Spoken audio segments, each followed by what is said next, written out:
showrunner. Hey, everybody. Andrew Dabb. Congratulations on Thank you.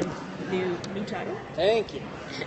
Oh, that's nice. Well earned, I think we can all agree. Yes. Long time coming. Yes. I know. I've gotten your letters, and I appreciate the support. So, thank you. Good. So now tell us, what surprises do you have planned for us?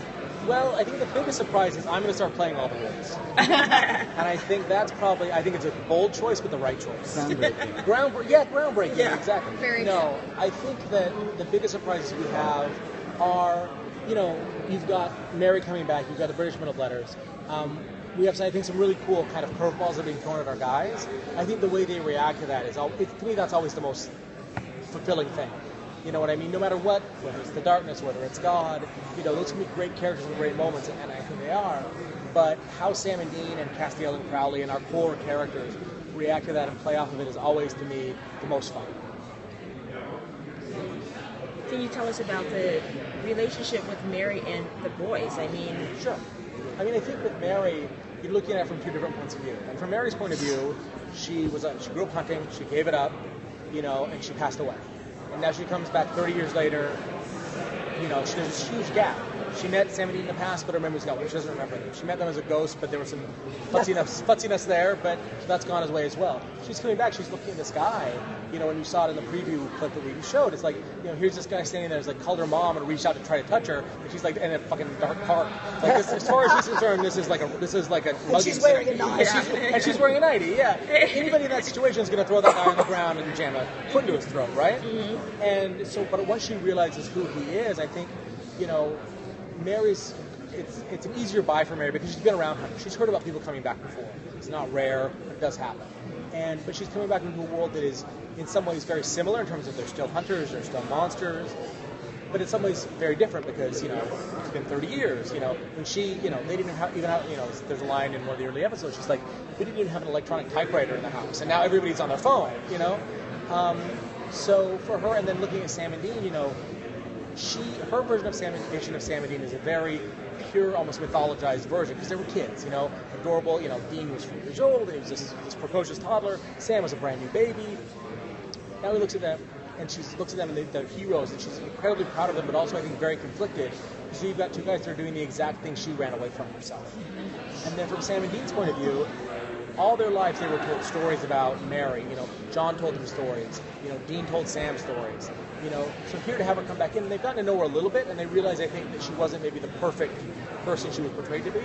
But I think in getting to know her and getting to know the good stuff and the bad stuff and everything all together, it creates a really interesting kind of dynamic because, she and Sam have a lot in common. She walked away from hunting, so did Sam. But at the same time, Mary is, when it comes down to it, in the moment, she's much more like Dean. She's much more of a take charge, guns blazing type.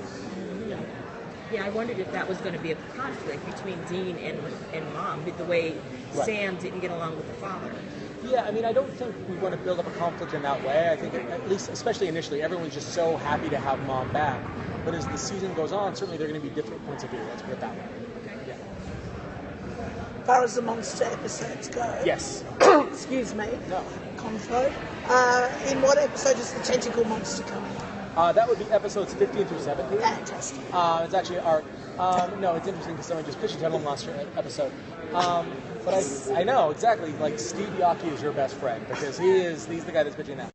In terms of monsters, I think for us, it's like our core monsters are our best monsters. So, it was vampires, us, it's less more about the kids and more about the world. You can have a werewolf that can be a really boring one. Whether you're a character. So it's about kind of being in that. But I think episode 3 we're doing a very cool ghost story. Episode 4, I think we're bringing back something we haven't seen for a long time, which is psychics on the show. Episode 5, is the return of the Cool Society and some fun that happens there. And then, episode 6 is really kind of a really fun, hunter wake, a bunch of hunters in a room, playing a drinking game where whenever anybody says when to go, they all take a shot. And, it's just, I think all the early episodes have a really interesting feel feel like our show, but I think they feel different from each other. And again, that's what Supernatural does. Every episode can be kind of its own thing in some ways. I think that came out a lot in season 11 too. Yes. Standalones, even though you had a very big mythology, Yes. standalones are incredibly strong. Yes. So, I mean, we hope to continue that. I mean, because at the end of the day, I don't think that 23 straight episodes of Myth, I think it would get tedious for everybody. We need those breaks to go be funny, those breaks to go be crazy. And I think the audience likes them too. I mean, if you look at the episodes people really respond to, yes, they are the big Myth episodes, but they're also the episodes that, like last season, like the baby episode. But there was nothing mythological going on in that episode. But because it was such a departure and such a cool idea and so well executed, people really responded to it. And so our hope is to kind of keep that going. Yeah. Well, this was really fun. So with the standalones too, they Yes. allow you to bring characters back more Yes. easily than the mythology. And so Yes. Bob already mentioned that people like Jodie and Donna and that Yes. are coming back. Yeah, I think, in this case, what makes the season interesting and what makes kind of the focus on Hunters interesting, because we used to see, especially our demon angel characters, and they would come in mostly in mythological episodes. And you're right, Hunters would come in mostly in standalones. That is almost flipped this season, because a lot of our myth leans harder into, it's about hunting. It's about the world of hunters. It's British Men of Letters. It's about building out that world. So they're going to be a much more, I think, a core part of our myth than they have been in previous seasons. Are we going to see any old favorites? Yeah, I Come think back? we're going to see. I think Jodie will be back for us. Okay. Donna, Claire, Alex will be back for us. We certainly hope characters like Garth and people like that will be back for us. And then we're introducing some new characters that we hope people will enjoy. But you never know. The actors could be horrible. You never know. Okay. Was Lady Tony inspired by Lady Penelope from the Thunderbirds? You know what? I can't confirm or deny. I know. I'm sorry.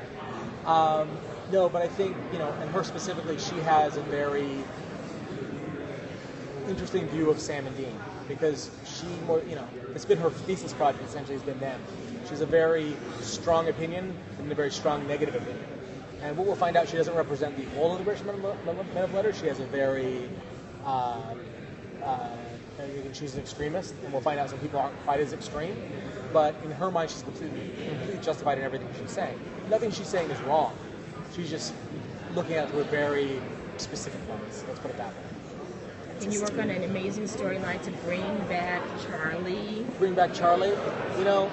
I would love to bring back Charlie. Charlie, Good. And Felicia is awesome, and bringing her back. But I do think anytime you're bringing a character back, it's what is the time and the place to make it have the most impact. Mm-hmm. I mean, Mary Winchester, we waited 11 years. You know what I mean? Yeah. I'm not saying we're going to wait 11 years for Charlie, although we probably will be around. Or hope so. Yeah. But I think that's the question. It's to me, it's not an if, it's a when.